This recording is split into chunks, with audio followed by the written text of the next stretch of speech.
के लिए कोशिश करिए कि एक बार और रात के 6 बजे तक कोर्ट खोल दीजिए और आखिरी बार सुन लीजिए।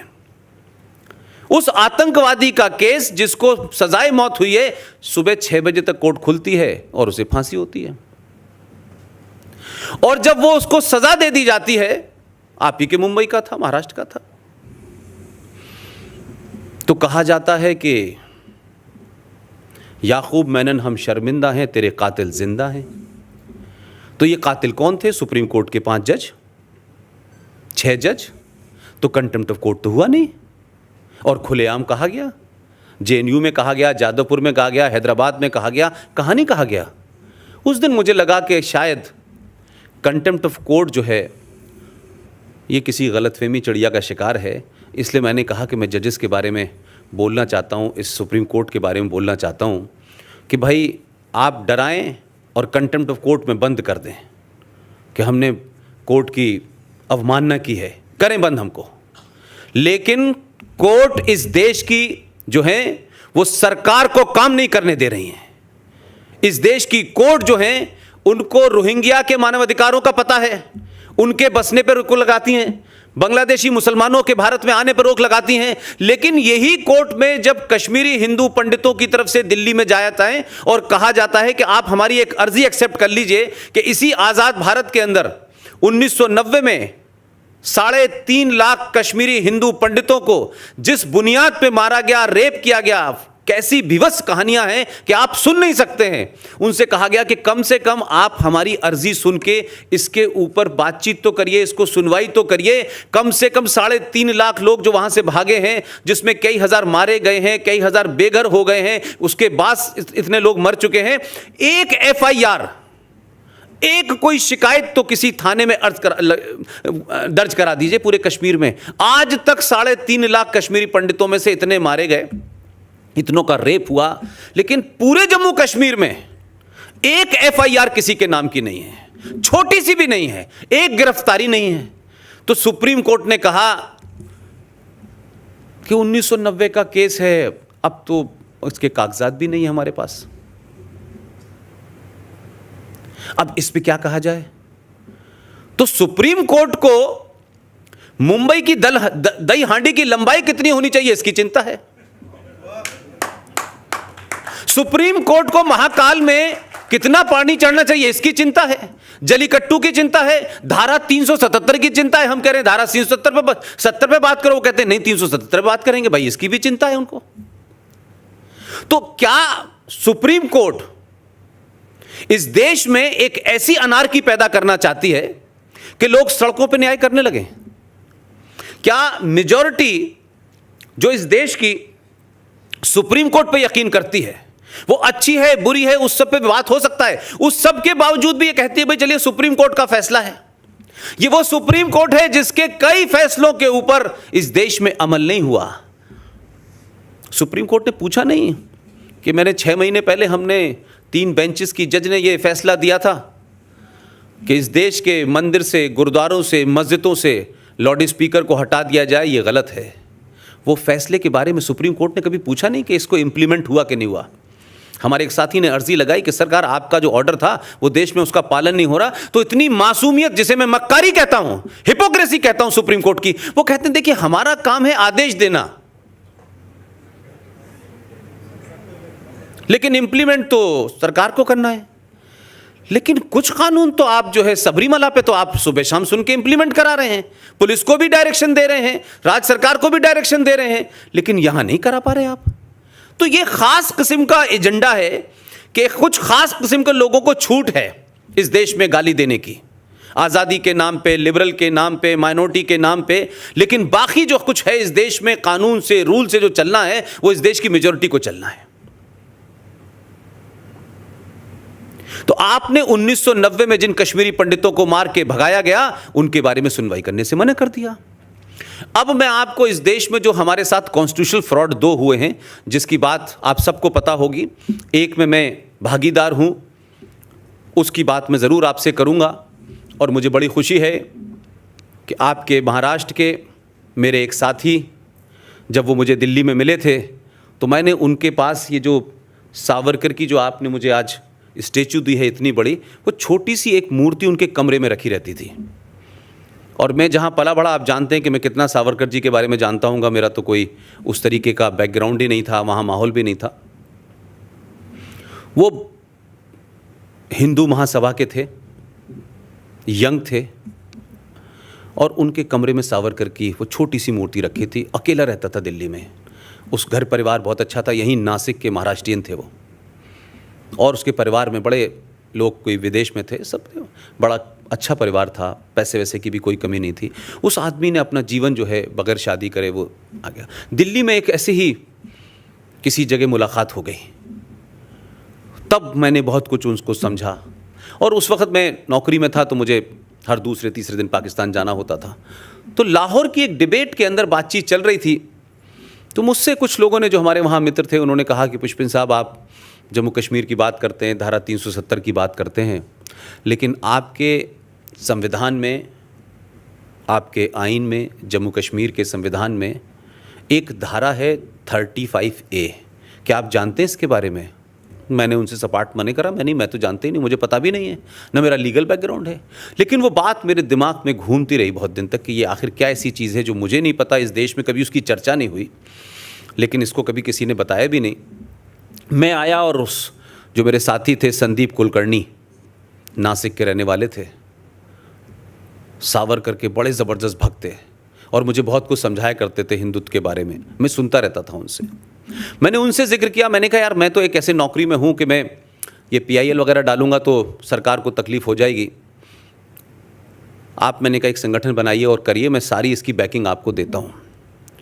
और एक और साथी हमारे थे, राकेश मुदगल, हम तीनों लोगों ने मिलकर के इसकी स्टडी की और कोई 6 महीने के अंदर हमने ये पता लगाया कि भारत के संविधान में अगर सबसे बड़ा कोई फ्रॉड है तो वो 35A है।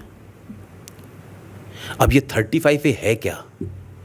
35A 14 मई 1954 को जवाहरलाल नेहरू साहब को अपने दोस्त शेख अब्दुल्ला साहब से दोस्ती निभानी थी। शेख अब्दुल्ला साहब ने जितनी मांग मानी, उन्होंने कहा कि हमें एक अलग संविधान चाहिए, आपने संविधान दिया। उन्होंने कहा कि मैं मुख्यमंत्री नहीं कहलाऊंगा, मुझे भी प्रधानमंत्री कहा जाएगा। उन्होंने कहा आप ये भी ले लीजिए। उसके बाद में जब उन्होंने कहा कि जम्मू कश्मीर में नागरिक कौन होगा ये हम तय करेंगे, आप ये भी ले लीजिए। लेकिन जब नागरिक तय करने की बात आई तब मामला आया लीगल। तो डॉक्टर राजेंद्र प्रसाद जी से नेहरू जी ने कहा कि आप एक आदेश जारी करिए। तो राजेंद्र प्रसाद लीगल बैकग्राउंड के थे, उन्होंने कहा ये आदेश तो इलीगल है, ये तो गैर कानूनी है, ये तो गैर संवैधानिक है। तो नेहरू जी ने उनसे कहा कि मैं बाद में बताऊंगा, आप इसको कर दीजिए। वो फिर भी नहीं माने, ये प्रोसीडिंग्स हैं उस वक्त की, वो बता रहा हूं मैं आपको।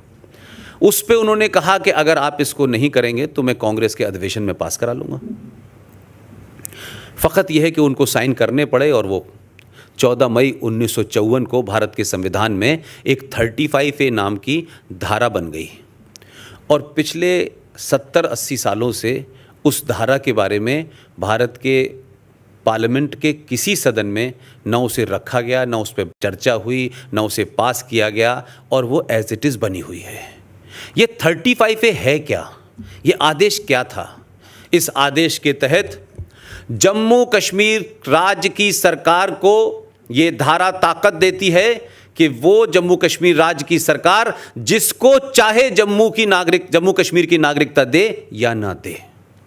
क्योंकि मैं यहाँ हूँ, अगर कल यहाँ बस जाऊँ तो मुझे महाराष्ट्र की कोई नागरिकता लेने की आवश्यकता नहीं है। लेकिन ये प्रोविज़न सिर्फ जम्मू कश्मीर में है कि अगर जम्मू कश्मीर में आपको रहना है, आपको ज़मीन खरीदनी है, आपको कारोबार करना है, तो वहाँ की नागरिकता आपके पास होनी चाहिए। तो जम्मू कश्मीर सरकार को नागरिकता देने का अधिकार देती है। ज़मीन आप वहाँ नहीं खरीद सकते, कारोबार आप वहाँ नहीं कर सकते। अगर हिंदुस्तान का हिंदू या मुसलमान लड़का जम्मू कश्मीर राज्य की लड़की से शादी कर ले तो उस लड़की के प्रॉपर्टी राइट समाप्त कर दिए जाएंगे। ये भी उस धारा की वजह से है। और इससे आगे अगर हम जाएं तो सवाल यह हुआ कि यहां तक तो बात समझ में आई, लेकिन उस स्टडी के दौरान मुझे कई बार जाना पड़ा जम्मू कश्मीर, वहां के संविधान को भी पढ़ना पड़ा। तो उसमें एक क्लासिक बात मुझे समझ नहीं आ रही थी, जिसके बारे में मैं अब ज़्यादा कहने लगा हूं। तो उसमें क्या था कि 14 मई आपने 1954 को तो धारा जोड़ दी, लेकिन कमाल देखिए, हमारे केंद्र सरकार में जो भी उस समय के लोग होंगे वो कितने कमज़ोर और बौने लोग थे कि उन्होंने किस मजबूरी में या किस दोस्ती में सारी डिमांड मानी। उन्होंने कहा कि देखिए साहब, 14 मई 1954 को आप इसको लागू तो कर रहे हैं, लेकिन हम इसके लागू होने की डेट 1944 से मांगेंगे। अब 1944 में देश गुलाम था। उन्होंने कहा नहीं आप कर लीजिए, हमें पता नहीं, मुझे ऐसा लगता था कोई प्राइवेट लिमिटेड मुल्क था ये हिंदुस्तान, और जवाहरलाल नेहरू उसके कोई प्रॉपर्टी मालिक थे, जो दिल चाहे थे कह रहे थे वो, जो ये भी ले लीजिए, ये भी ले लीजिए। देखिए, मैं इसलिए कह रहा हूं कि अगर हम समस्या की जड़ में नहीं जाएंगे तो सर्जिकल स्ट्राइक से बात नहीं बनेगी भाई। हमारे समाज को तैयार होना चाहिए। हमारे समाज में जो स्थिति होने जा रही है, ये लड़ाई एक एक दरवाजे तक है, एक एक इंच के लिए लड़ना पड़ेगा आपको। कुछ 2, 4, 10 साल की बात और है जो मैं देख पा रहा हूं। अब उन्होंने 1944 की डेट क्यों लागू की, ये किसी ने इस पर विचार ही नहीं किया कि भाई 44 ही क्यों की इन्होंने। भाई मैं कह रहा था 632 कर देते, क्या दिक्कत थी भाई, शुरुआत से कर देते, उस वक्त से जितने थे सबको मान लेते। तो समझा मैं ये कि 44 में जब आपने डेट की तो उसके पीछे आपकी मंशा ये थी कि 1940 में पाकिस्तान, यानी करारदाते पाकिस्तान, रेजोल्यूशन ऑफ पाकिस्तान 1940 में लाहौर में पास हो चुका था, और यह तय था कि पाकिस्तान बनना है, और कैसे बनना है यह पता नहीं था। तो जो समझदार लोग थे, महबूबा मुफ्ती की तरह और अब्दुल्ला की तरह, दुजाना और मूसा की तरह, गिलानी की तरह, वो 1944 से आना शुरू हो गए। 1944 के बाद 45, 46 और 47, इन 3 साल के अंदर जम्मू कश्मीर में जो लोग आए, आप देखिए कि कितनी गहरी साजिश है कि वो जो आए बेचारे वो वहीं रहे, न किसी को नागरिकता देनी थी न नागरिकता लेनी थी। तो जो आ गए थे वो तो ऑटोमेटिक नागरिक हो जाने चाहिए थे। लेकिन आपने 1944 की डेट इसलिए रखी कि 46, 47, 48 में 5,500 हिंदू परिवार जम्मू कश्मीर में आए थे, जिनकी गिनती आज की डेट में 7.5 लाख है। आपने 1954 में जो आदेश कराया, कट डेट 44 रखी, उसके पीछे मंशा ये थी कि उस वक्त 5,500 और आज 2018-19 में कह रहा हूं कि वो 7.5 लाख लोग हैं, आपने उनको नागरिकता देने से मना कर दिया। ये दुनिया का पहला ऐसा देश है जिसका सबसे बड़ा लोकतंत्र है, और लोकतंत्र का पर्व मनाया जाता है। लोकतंत्र छोटी छोटी बात के ऊपर जमहूरियत की बात होती है, फ्रीडम ऑफ स्पीच की बात होती है कि 7.5 लाख लोग पिछले 70 साल से जम्मू कश्मीर के नागरिक नहीं हैं। नागरिक नहीं है तो कारोबार नहीं कर सकते, जमीन नहीं है, मकान नहीं है, राज्य की किसी स्कीम के भागीदार नहीं है, और तो और वो जम्मू कश्मीर विधानसभा में ना वोट दे सकते हैं, ना पंचायत में वोट दे सकते हैं, लेकिन लोकसभा में वोट दे सकते हैं। अब आप सोचिए, आज भी वो लोग कुत्ते बिल्ली कीड़े मकोड़ों की तरह बेचारे पैदा होते हैं और मर जाते हैं। उनके पास कुछ भी नहीं है। कोई टेंट में रह रहा है, टेंट फट गया तो दूसरे टेंट में रह रहा है, सड़कों पर रह रहे हैं, गलियों में रह रहे हैं। लेकिन इस देश के 125 करोड़ लोगों की मानवता नहीं जागी, लेकिन सुप्रीम कोर्ट की मानवता जो है वो रोहिंग्या मुसलमानों के लिए जाग गई। इसलिए सुप्रीम कोर्ट जो है सेलेक्टिव है इस देश के अंदर। इस देश के इंस्टीट्यूशन सेलेक्टिव हैं। ह्यूमन राइट कमीशन की सेलेक्टिव मानवता जागती है। 3,500 सरदारों को दौड़ा दौड़ा के मारा गया सड़कों पे। मॉब लिंचिंग की बात नहीं कही, लेकिन किसी भीड़ ने एक आदमी को इस गलतफहमी में मार दिया कि इस आदमी ने गाय खाई है और गाय को काटा है और मारा है। गलती से मार दिया, जानबूझ के मार दिया, लेकिन उसके मरने को, उसके मारने को मैं जस्टिफाई नहीं करता। लेकिन सुप्रीम कोर्ट और मीडिया ने फ्रंट पेज हेडलाइन बनाई, मॉब लिंचिंग के ऊपर बहस हो गई, संसद में जवाब देना पड़ा। लेकिन 3,500 लोगों को सड़कों पे दौड़ा दौड़ा कर मारा, 3.5 लाख लोगों को अपने घर से बेघर कर दिया। यह मॉब लिंचिंग नहीं थी, यह प्यार मोहब्बत था, ये गंगा जमुना तहजीब थी। हम इस झूठ और मक्कारी में रहना चाहते हैं। इसलिए सच बोलिए भाई, सच का सामना कीजिए।